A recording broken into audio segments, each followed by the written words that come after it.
داعی اور مدعو میں طبیب اور مریض کا رشتہ ہوتا ہے۔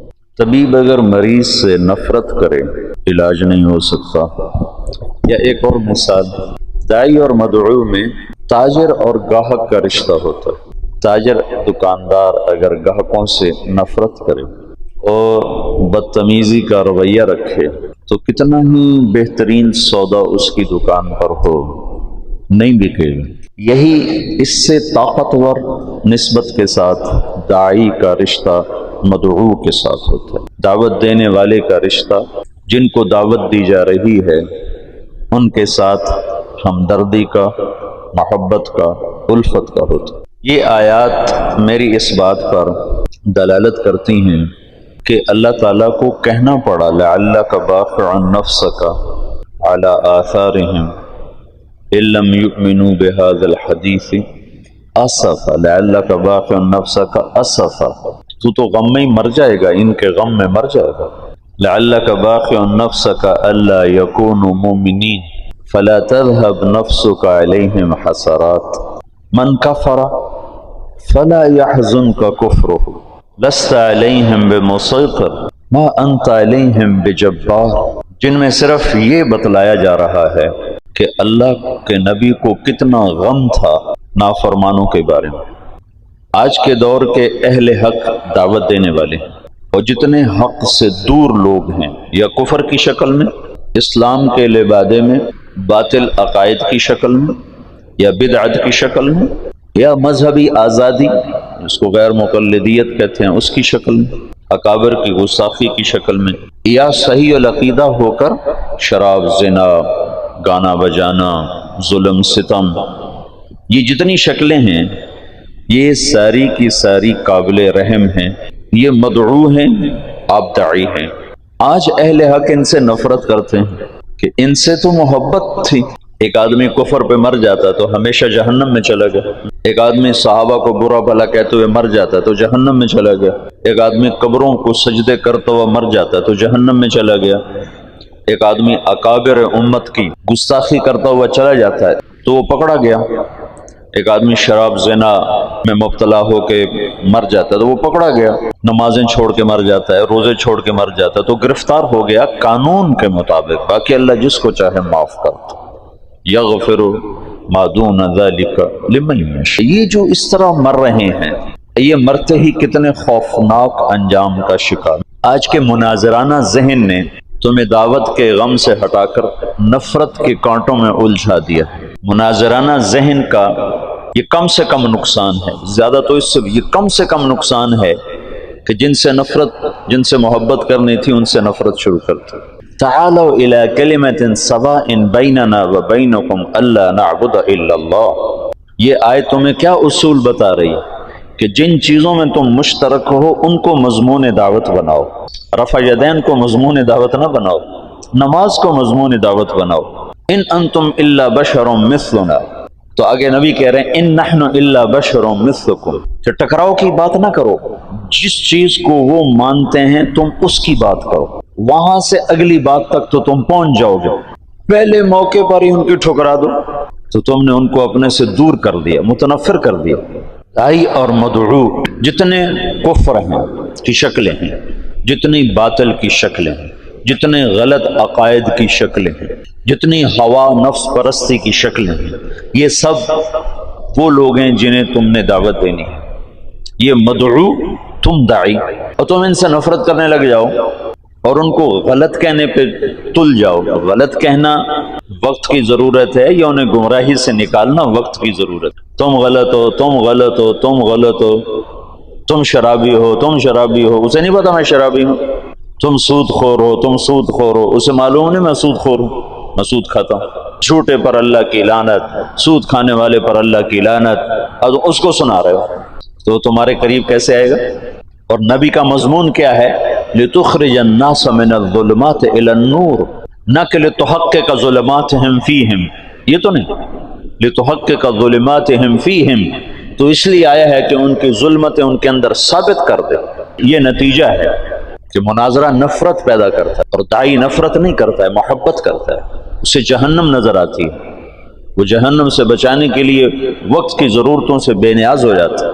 یا قوم یا ابت یا ابت، اتنی التجا ہے ابراہیم علیہ السلام کی دعوت۔ یا معاشر قریش، چونکہ سیرت کا یہ پہلو امت نے بھلا دیا تھا کہ ہم دعوت دینے والے ہیں، دعوت دینے والے کو محبت ہوتی ہے نافرمانوں سے، کافروں سے ہمدردی ہوتی ہے کہ وہ انہیں جہنم سے نکالنا چاہتا ہے، اور تم انہیں جہنمی ثابت کرنا نہیں تم جہنمی ہو، نہیں تم گمراہ ہو۔ یہ کون سی عقل والی بات؟ معترض کا جواب نہیں ہوتا، میں نے رات بھی بتایا تھا، سائل کا جواب ہوتا۔ دعوت دینے والے ایسی بات کرتا ہے کہ وہ پیٹھ پیچھے چھپ کر کہتے ہیں باتیں تو سچی کرتا ہے، ابو جہل جیسا کہہ رہا ہے سچا پر میں مانوں گا نہیں۔ کیا خوبصورت مضمون دعوت ہے کہ سب سے بڑا اعداء عدو الاسلام کہتا ہے سچا مانوں گا نہیں۔ محکم بن طفیل مسلمہ کذاب کا سالار کہنے لگا واللہ انک لکذاب، مسلمہ سے کہنے لگا واللہ انک لکذاب ولیکن کذاب ربیعہ احب الی من صدوق مضر۔ جادو وہ ہوتا ہے جو سر چڑھ کے بولے، مناظرے کی زبان توہین کی ہے، اہانت کی ہے، تذلیل کی ہے، تحقیر کی ہے، استخفاف کی ہے، اور اس میں سے ایک چیز بھی دعوت کے ساتھ نہ جوڑ کھاتی ہے نہ اسلام کے ساتھ جوڑ کھاتی۔ دعوت دینے والے کے اندر محبت ہوتی ہے، ہمدردی ہوتی ہے کہ یہ جہنم سے بچے۔ حج سے ہم منا سے واپس آ رہے تھے، منا سے 1999 کا میرا پہلا حج تھا، تو اس وقت کنکریاں جہاں مارتے تھے نا، پل کے ساتھ اترتے ہی نائی کھڑے ہوتے تھے، سر کے بال، کوئی داڑھی شیو کراتا تھا، کوئی سر کے بال منڈاتے ہیں، کوئی ویسے داڑھی ٹھیک کراتا۔ تو میں آگے تھا، میرے پیچھے میرے 3-4 ساتھی تھے، پشاور کے اکٹھے تھے۔ تو جب جو نیچے اترے ہیں تو ایک نوجوان سیالکوٹ کا، بعد میں تعارف ہوا سیالکوٹ کا، وہ سر کے بال اس کے صاف ہو گئے تھے اور داڑھی شیو کرانے لگا۔ تو یہاں نائی نے صابن لگایا تھا، ایک نوجوان تھا راشد، بہت بڑا تاجر، کروڑوں پتی، جوانی میں تبلیغ میں لگا۔ اس نے جب دیکھا تو ایک دم جا کے اس کے پاؤں میں گر گیا، اس کے پاؤں پکڑ کے رونے لگا، کہنے لگا ابھی تیرے سارے گناہ معاف ہو چکے ہیں، یہ دوبارہ فوراً گناہ نہ کر، تیرے سارے معاف ہو چکے ہیں۔ جب آدمی عرفات سے واپس لوٹتا ہے تو سارے معاف ہو گئے، اگر تیرے سارے معاف ہو گئے، دوبارہ اپنے کافی کو کالا نہ کر۔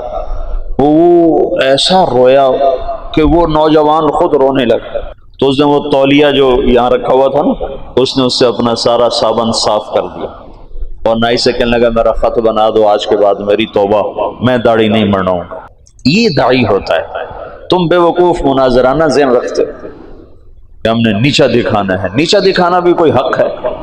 اوروں کو عزت دینا سیکھو، پھر وہ تمہارے سامنے گر جائیں گے، خود ہی گر جائیں گے۔ دعوت دینے والے کے اندر سراسر ہمدردی ہوتی، کیا کریں؟ طرز تعلیم ایسا ہے کہ طبیعت مناظرانہ بن جاتی ہے، حسن اخلاق۔ میں تو کھپتا رہتا ہوں کہ تمہیں یہ پہلو تمہارے سامنے لانے کی کوشش کرتا رہتا ہوں، جو تم میں سنے گا کرے گا انشاءاللہ اس کا نفع اٹھائے گا، جو نہیں کرے گا دنیا بھری پڑی ہے کانٹوں سے، ایک کانٹے کا اور اضافہ ہو جائے گا۔ تو دعوت دینے والا سراسر رحمت ہوتا ہے، وہ راتوں کو اٹھ کے روتا ہے۔ ڈاکٹر سعید رانا کینسر کا اسپیشلسٹ، اس کو سعودی عرب حکومت نے اس کی اس ڈگری پر سعودیہ کی شہریت دی ہے، پاسپورٹ دیا ہے، ایسا قابل آدمی۔ ویسے تو سعودیہ والے بڑے متکبر ہیں، انا سعودی انا سعودی، وہ اجمیوں کو تو تھوکتے نہیں، لیکن اس کے پاس اپنے فن کا ایسا علم تھا کہ انہوں نے اس کو سعودیہ کا پاسپورٹ دیا، سعودی شہری بنایا۔ یہ گوجرے کا ہے۔ وہ مجھ سے کہنے لگا کہ میں انگلینڈ پڑھتا تھا، بیلجیم پڑھتا تھا، تو میں انگلینڈ گیا پاکستانی موسیقی کے کچھ کیسٹ خریدنے کے۔ بیلجیم میں ابھی اس وقت اتنا پاکستانی مجمع نہیں تھا، زیادہ مجمع انگلستان میں تھا۔ تو وہاں ایک جماعت سے میری ملاقات ہو گئی، انہوں نے مجھ سے 2-4 باتیں کی، مجھے بڑی اچھی لگی، تو میں نے وہ دن ان کے ساتھ گزارا۔ رات ہوئی تو وہ کہنے کہ رات بھی ہمارے پاس ٹھہر جاؤ، تو کہنے کہ میں رات بھی ٹھہر گیا۔ رات کو میری پچھلے پہر آنکھ کھلی تو میں نے دیکھا میرے بستر کے برابر ایک بوڑھا آدمی وہ دعا میں رو رہا زارو پتھار اور کہہ رہا یا اللہ اس نوجوان کو ہدایت دے، یہ گانے خریدنے آیا ہے تو اسے دین کا داعی بنا دے، اور رو رہا ہے، یہ دعوت۔ تو وہ ڈاکٹر سعید رانا کہنے لگا بس اس کے آنسوں نے نا مجھے پگھلا دیا، اور مجھے یہ خیال آیا کہ ایسے تو شاید میری ماں بھی نہ روتی ہو میرے لیے جیسے یہ میرے لیے رو رہا ہے، یہ کیوں رو رہا ہے؟ تو اس کے رونے پر میں نے وہیں توبہ کی، اور بجائے گانے خریدنے کے ان کے ساتھ میں نے 10 دن لگائے۔ پھر وہ دن آج کا دن وہ بندہ تبلیغ میں فنا فی تبلیغ، اب بھی سعودیہ میں مکہ میں رہتے ہیں۔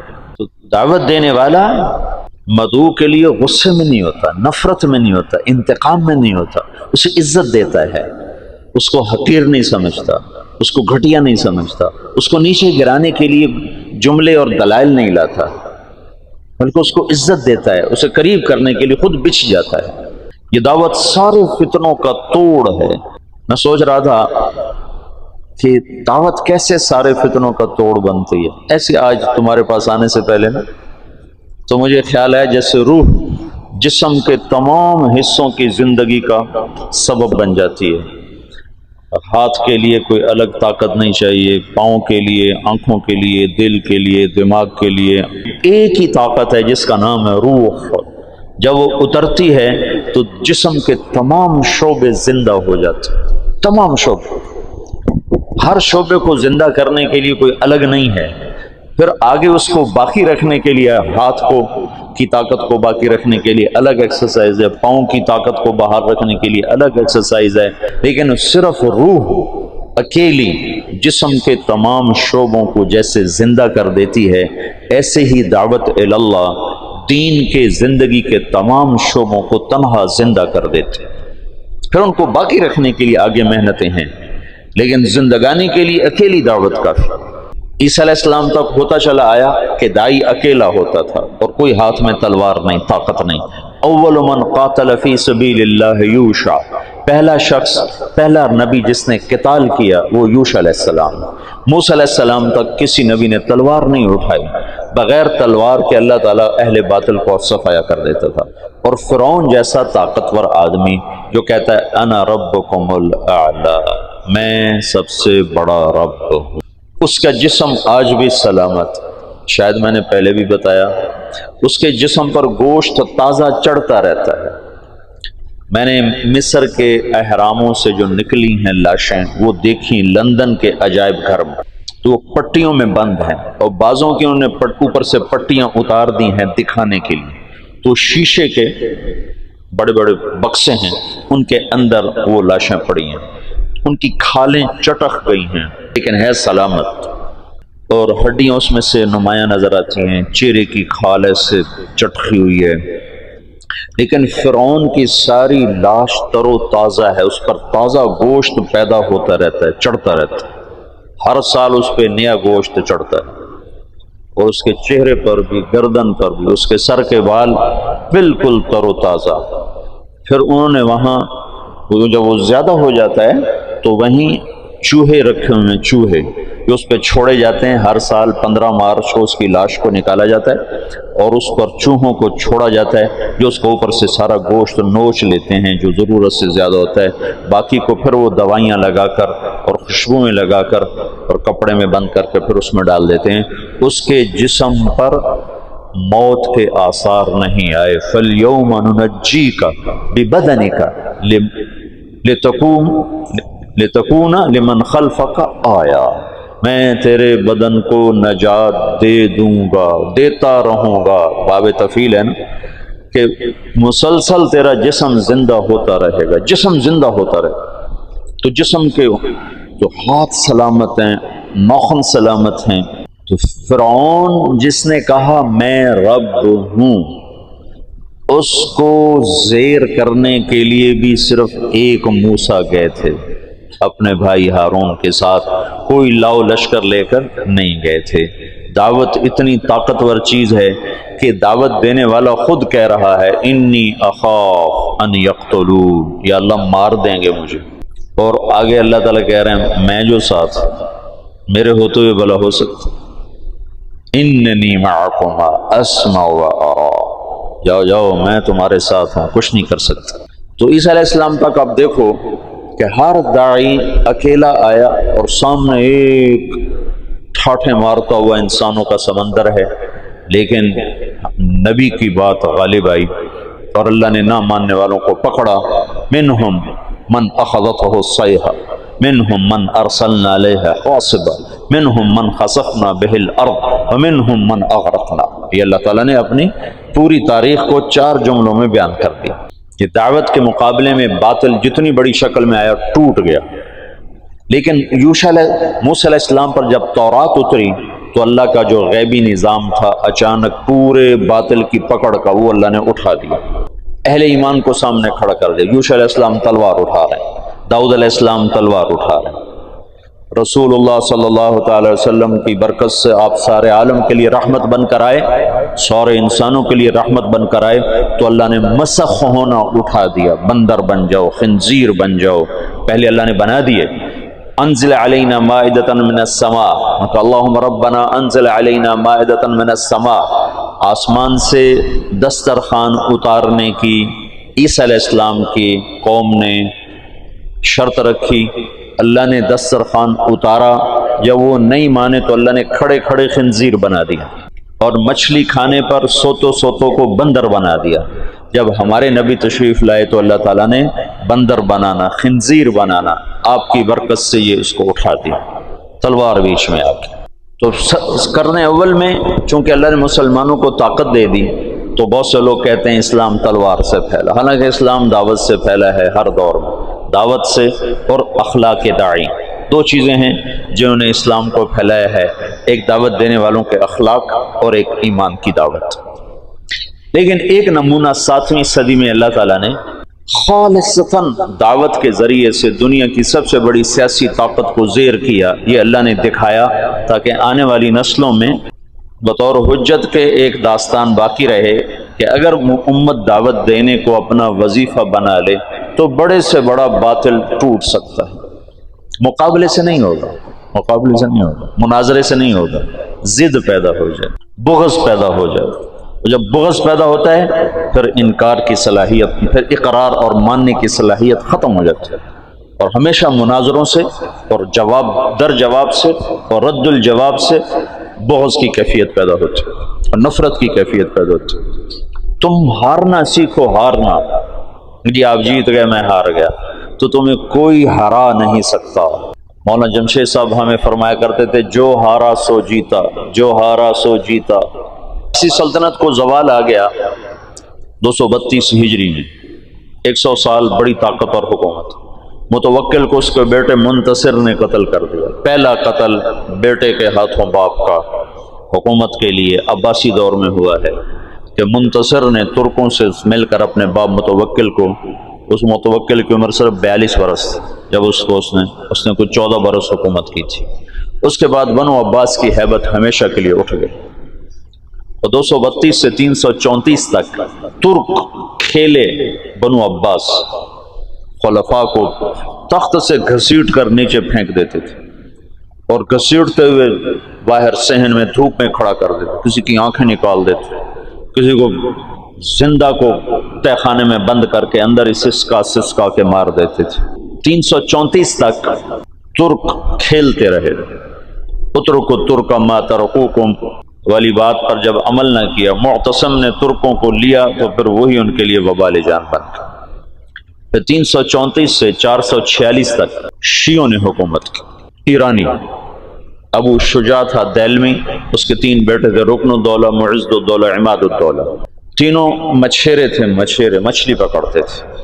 ابو شجاع نے خواب دیکھا کہ اس نے پیشاب کیا ہے، اس سے آگ نکلی، اوپر جا کر 3 شعلوں میں تقسیم ہو گئی اور وہ شعلے چھوٹے چھوٹے انگاروں میں تقسیم ہو۔ تو اس نے ایک کاہن سے پوچھا کہ میں نے یہ خواب دیکھا ہے، اس کی تعبیر۔ اس نے کہا تیرے 3 بیٹے بادشاہ بنے۔ تو اس نے جوتا نکال کے اس کی پٹائی شروع کر دی اور اپنے بیٹوں سے کہا مارو خبیث کو کہ ہماری غربت کا مذاق اڑاتا ہے۔ چارے پہ پتنا چنگی منجائی کی تھی۔ جب اس کو اچھی طرح صاف کر لیا نا، پھر کہنے لگے چلو ایک مچھلی اس کو دے دو، بیچارے کو بہت مارا ہے۔ تو اس کو ایک مچھلی انہوں نے